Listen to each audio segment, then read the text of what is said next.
9월 18일 꿈이있는교회 온라인 금요 예배를 시작하겠습니다. 하나님 말씀 보시겠습니다. 수가랴서 13장 9절 말씀이 되겠습니다. 내가 그 3분의 1을 불 가운데 던져 은같이 연단하며 금같이 시험할 것이라. 그들이 내 이름을 부르리니 내가 들을 것이며 나는 말하기를 이런 내 백성이라 할 것이요 그들은 말하기를 여호와는 내 하나님이시라 하리라. 아멘. 교회를 해체하라 라는 제목으로 하나님 말씀 선포하겠습니다. 수가랴서는 두 단원으로 구성이 되어 있습니다. 1장부터 8장까지는 하나님께서 이스라엘 백성들을 바벨론에서 다시 고토 가나안 땅으로 돌아오게 해 주시겠다고 하는 약속이고, 후반부 9장부터는 예수님께서 이 땅에 초림으로 오시고 또 재림으로 오신다는 내용이 기록이 되어 있습니다. 지난번 자동차를 운전하고 가는데 KBS 라디오에서 어떤 목사가 인터뷰하는 내용을 제가 들어보았습니다.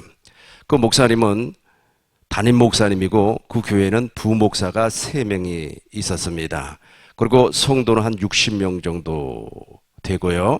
그런데 이제 C19 사건으로 말미암아 비대면 예배, 즉 온라인 예배를 드리다 보니까 교회 장소가 그렇게 중요하지 아니하다라는 생각을 가졌던 것 같습니다. 그래서 성도님들에게 재난지원금을 10만 원씩 제공을 하겠다. 그리고 가정에는 30만 원을 제공을 하겠다라고 이야기를 하면서 이것이 바로 진정한 이웃사랑이다. 그렇게 인터뷰를 하더라고요. 그러면서 인터뷰를 진행하는 PD가 질문을 했습니다. 재원을 어디에서 마련을 할 겁니까? 라고 질문을 하니까 이 목사님이 무엇라고 말씀을 하셨냐면 교회 보증금을 빼서 성도들에게 나눠주겠다. 이렇게 얘기를 하는 겁니다. 한마디로 말해서 교회를 해체해버리겠다라는 뜻으로 저는 받아들였습니다. 그러고 나서 C19 사건이 끝나면은 다시 예배당을 얻어서 구입해서 아니면 임대해서 다시금 시작하면 되지 않겠는가라고 인터뷰를 진행을 하였습니다.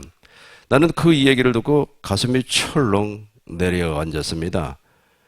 다른 사람도 아니고 목사라고 하는 사람이 어떻게 저런 발상을 할 수가 있을까라고 마음이 아주 무거웠습니다. 그런데 이런 사건은 이미 수가랴서 13장에서 예언이 되어 있습니다. 제가 수가랴서 13장 7절을 한번 읽어보겠습니다. 만군의 여호와가 말하노라. 가라 깨어서 내 목자 내 짝된 자를 치라. 목자를 치면 양이 흩어지려니와 작은 자들 위에는 내가 내 손을 들이오리라. 만군의 여호와 하나님께서 말씀을 하셨는데 말세가 되고 마지막 때가 되면 목자를 친다고 그랬습니다. 목자를 치면 누가 흩어진다고요? 양이 흩어진다. 이렇게 말씀을 하고 있습니다. 수가랴서는 우리가 잘 아는 바와 같이 말세에 대해서 예언한 묵시문학입니다. 묵시문학이라는 말은 무슨 뜻이냐면 하나님께서 악의 세력을 멸망을 시키고 새로운 나라, 새 하늘과 새 땅을 창조해 주시겠다라고 하는 것이 묵시문학입니다. 그런데 수가랴서 13장 7절에서 아까 내가 말씀드렸던 것처럼 그런 목사님이 이미 예언이 되어 있더라는 겁니다. 이 C19 사건을 통하여서 많은 교회들이 어려움을 겪고 있습니다. 특별히 목사님들 그리고 성도님들도 이 C19 사건, C19 바이러스를 통하여서 고통을 받고 있습니다. 그럼에도 불구하고 우리는 반드시 이것을 믿음으로 극복을 하여야만 합니다. 제가 정치 이야기는 잘 하지 않습니다. 그러나 오늘은 정치 이야기를 한번 해 보도록 하겠습니다. 정치라고 하는 것은 하나님과 원수가 됩니다. 왜냐하면 정치는 상대방을 무너뜨리고 국민을 자기 편으로 만들기 위하여서 무엇인가 매개를 통하여서 속이는 것이 정치이기 때문에 그렇습니다. 예를 들어서 일본 정치를 한번 말씀을 드려보겠습니다. 일본에는 자민당이라고 하는 정당이 있습니다. 거의 패전 이후 지금까지 정권을 잡았죠. 그러니까 거의 독재라고 해도 틀린 말이 아닙니다. 그러면 이 사람들이 장기 정권을 잡을 수 있었던 이유가 무엇이었느냐 하면 무슨 사건이 터지면 그 사건을 볼 수 없도록 국민들의 시선을 엉뚱한 곳으로 돌려버립니다. 그러면은 그 사건은 묻혀버리고 국민들의 시선은 바른 방향으로 향하고 있기 때문에 자세하게 정치인들의 잘못된 부분을 비판을 할 수가 없어요. 그렇게 해서 장기 집권을 할 수가 있었습니다. 이 4.19 사건도 동일합니다. 이 4.19 사건을 통하여서 정치하는 사람들은 분명히 이것을 통하여서 누구를 속이고 있을 겁니다. 그리고 자기의 목적을, 자기의 이익을, 자기의 명예를 반드시 확보할 겁니다. 이것이 바로 정치이기 때문에 그래요. 그래서 정치와 종교는 절대로 하나가 될 수가 없어요. 왜냐하면 정치는 상대를 죽이고 속이는 거기 때문에 그렇습니다. 중국 공산당을 한번 이야기해 보겠습니다. 중국 공산당은 국민들을 속입니다. 어떻게 속이느냐 하면 사회주의 공산당이 세계에서 제일 좋은 정당이고 이론이고 복지다 그렇게 속여요. 그러니까 국민들이 그것이 진짜인 줄 알고 공산당을 찬양을 하고 중국 정부를 옹호하는 발언들을 하는 겁니다. 무엇 때문에 그런다고요? 속이기 때문에, 속이기 때문에. 정치가 그러는 겁니다.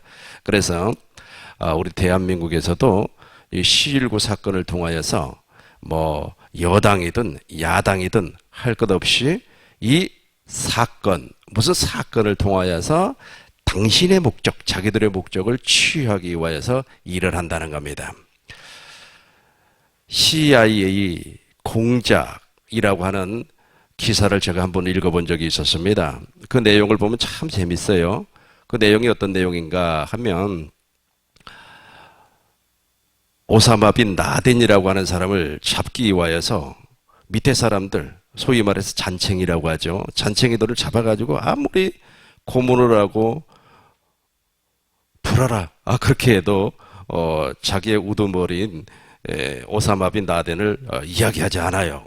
거처가 어딘가 전혀 정보를 제공하지 않습니다. 그러니까 이 사람들이 반대로 신문을 했습니다. 어떻게 신문을 했느냐 하면 오사마 빈 라덴이 하늘을 날아다니는 사람이라며 하나님하고 동등한 위치에서 하나님과 같이 대화하는 사람이라며 라고 이야기를 했습니다. 그러니까 그 밑에 있는 졸개들이 화가 난 거예요.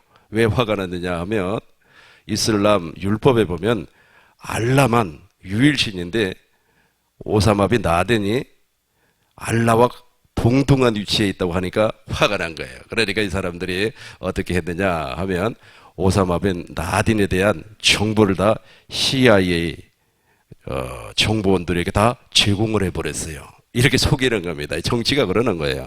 그러니까 정치라고 하는 것은 무엇인가 매개체가 나타나면 그 매개체를 통하여서 자기의 목적을 달성하는 겁니다.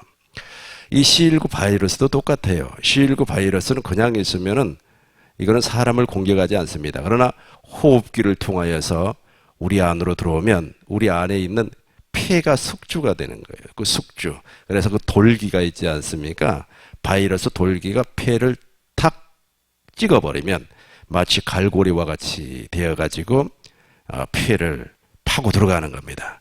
그러면서 이제 C19에 걸리고 그리고 치료하지 아니하면 사망에 이르게 되는 겁니다. 이제 제가 C19 사건과 종말론을 비교해서 간단하게 좀 말씀을 드리고자 합니다. 저는 목회자인과 동시에 성서신학을 전공한 신학자입니다. 특별히 구약학을 전공을 했기 때문에 묵시문학적인 관점에서 수갈해설을 다시 한번 말씀을 드리겠습니다. 예수님이 이 땅에 재림하실 때는 반드시 평화 무드가 조성이 됩니다.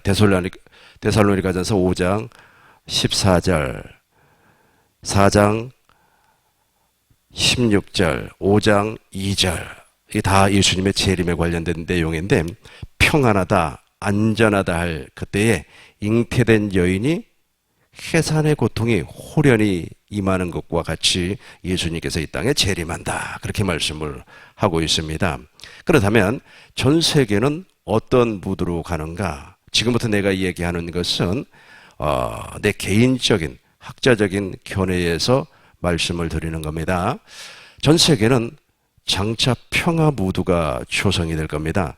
그 평화 무드가 조성이 되기 위해서는 제일 먼저 나타나는 것이 무엇이냐면 보편적 복지입니다. 모든 사람들이 다 평화롭게 다 혜택을 받으면서 살자 이겁니다.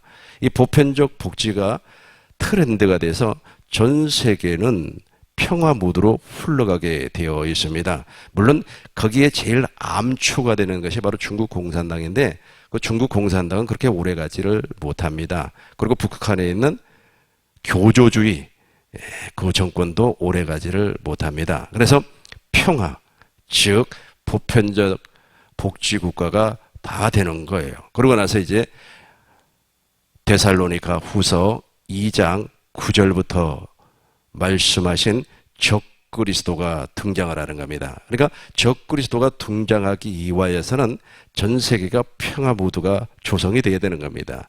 그러고 나서 거짓 선지자가 엄청나게 많이 나타나요. 그 거짓 선지자를 통하여서 교회가 해체가 되는 겁니다. 이제 본문 말씀으로 돌아가겠습니다. 목자를 치라는 명령, 수갈에서 13장 7절부터 보겠습니다. 만군의 여호와가 말하노라, 칼아 깨어서 내 목자, 내 짝된 자를 치라.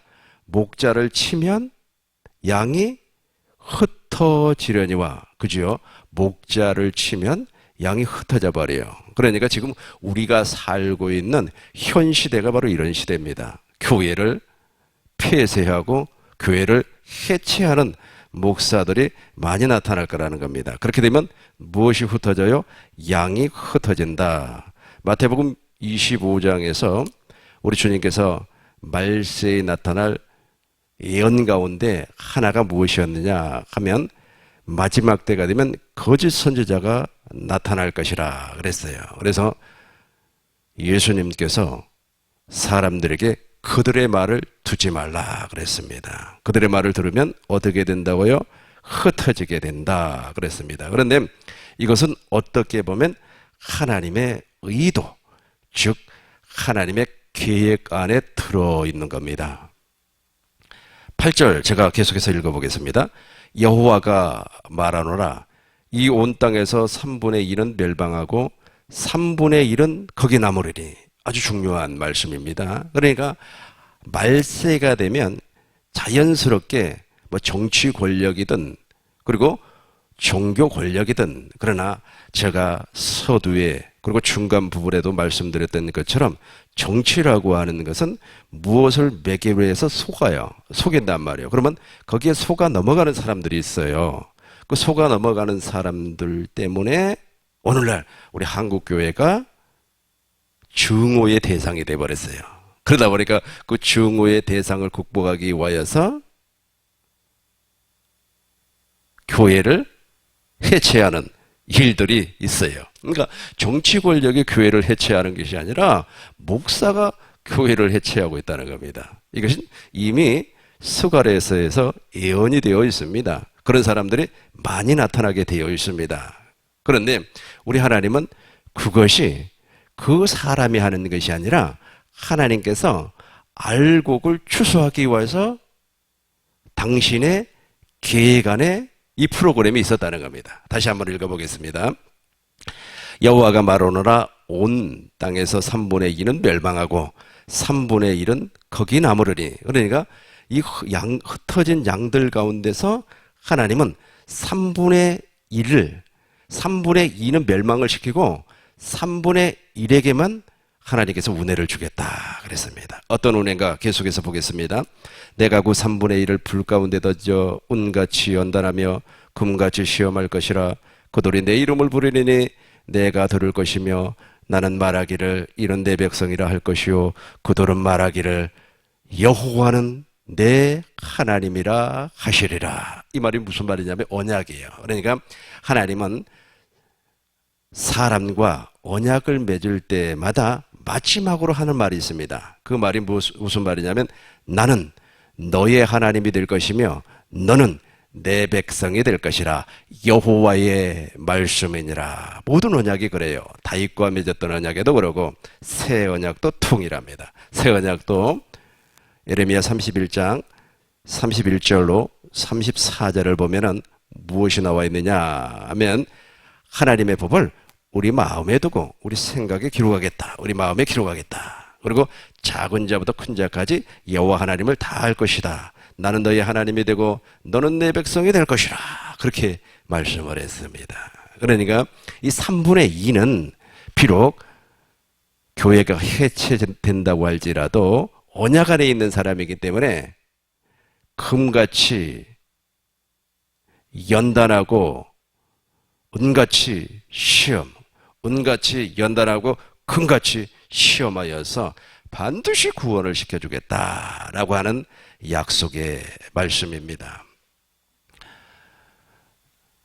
우리 꿈의 성도님들은 비록 온라인 예배를 드린다고 할지라도 흩어지면 안 돼요. 언제든지 한 자리에 모여서 예배를 할 수 있는 그런 마음가짐을 놓치지 마시고 늘 깨어서 근신하며 기도하시길 주의 이름으로 축원합니다. 결론의 말씀을 보겠습니다. 스가랴서 13장 7절로 9절을 보면 양들을 흩어지게 하는 목자가 있다. 그렇게 예언을 하고 있어요. 아까 제가 라디오 방송을 여러분들에게 소개했지 않습니까? 그 라디오 방송이 국민일보에도 기사화되어 있더라고요. 그러다 보니까 네이버 그리고 다음 이곳에 그 기사가 떠져 있는데 그 기사를 읽고 세상 사람들이 너무 좋아하는 겁니다. 아, 교회가 말이야 빨리 해체가 되고 말이야 그것이 진정한 아주 이웃사랑이라고. 그 이웃사랑이라고. 그 이웃사랑 아닙니다. 그건 휴머니즘, 인본주의라 그래요. 그런데 막 세상 사람들이 열광해요. 열광. 그러나 진짜 믿음의 사람 알곡은 그렇게 하면 안 돼요. 절대로 그렇게 하면 안 됩니다. 그런데 그렇게 하겠다고 그렇게 한다는 예언이 이미 스가랴서 13장 7절에 예언으로 나타나 있습니다. 이렇게 양들이 흩어지면 3분의 1은 멸망을 당하고 3분의 1은 금같이 은같이 연단 시험을 받는다 그랬어요. 그래서 정금같이 나온 사람, 이 사람이 바로 하나님 나라에 들어갈 수가 있습니다. 물론 이 사람이 무슨 안에 있기 때문에 하나님의 언약 안에, 새 언약 안에, 그리스도 예수 안에 있는 사람이다. 이렇게 말씀을 드릴 수가 있습니다. 기도하겠습니다. 거룩하신 아버지 하나님, 혼란기에 있는 우리 꿈민누교의 모든 성도님들이 흩어지지 아니하고 마음으로 하나가 되어서 언제든지 상황이 되면 교회에 다시 모여서 기도하고 찬송하고 예배할 수 있도록 주여 역사하여 주시옵소서. 스가랴 선지자가 예언했던 것처럼 마지막 때가 되면은 말세가 되면은 교회를 해체하는 양들을 흩어버리는 목자가 나타난다고 했습니다. 아마 지금이 그런 상황이 아닌가 생각을 합니다.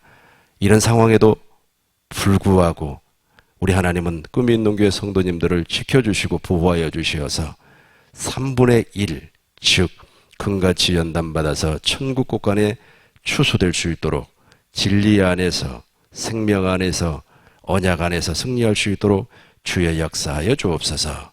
예수님의 이름으로 기도하옵나이다. 아멘.